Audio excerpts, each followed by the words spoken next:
I rise today to commemorate a profoundly significant milestone in our shared history, the 75th anniversary of the outbreak of the Korean War, which began on June 25, 1950, when the communist North Korean forces launched a full-scale invasion of South Korea.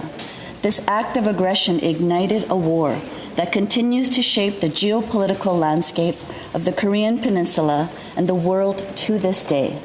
The armistice was signed 3 years later on July 27, 1953, bringing an end to the hostilities, splitting the country along the 38th parallel, and separating countless families on either side of the divide, including my own, as the war has yet to end. The Korean War stands as one of Canada's most significant overseas military engagements of the 20th century.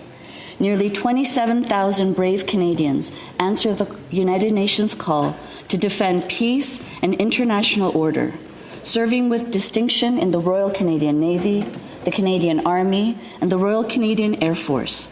Following the armistice signed on July 27, 1953, more than 7,000 additional Canadians served in peacekeeping duties, continuing to support stability in the region.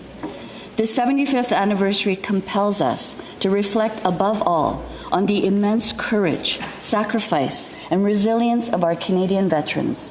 In the face of extreme conditions and a determined adversary, they stood firm and resolute.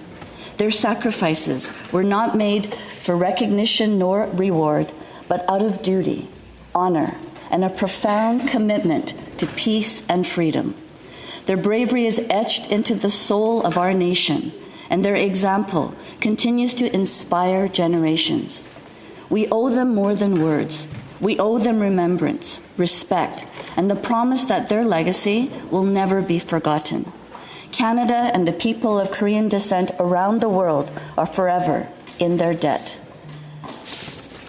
We honor our Korean War veterans not only for what they did on the battlefield, but for what their service helped to build, a free and democratic South Korea and a proud Canadian tradition of peacekeeping and global leadership.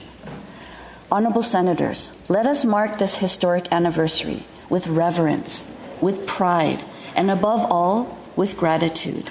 Let us ensure that future generations remember the sacrifices made on distant shores in defense of freedom.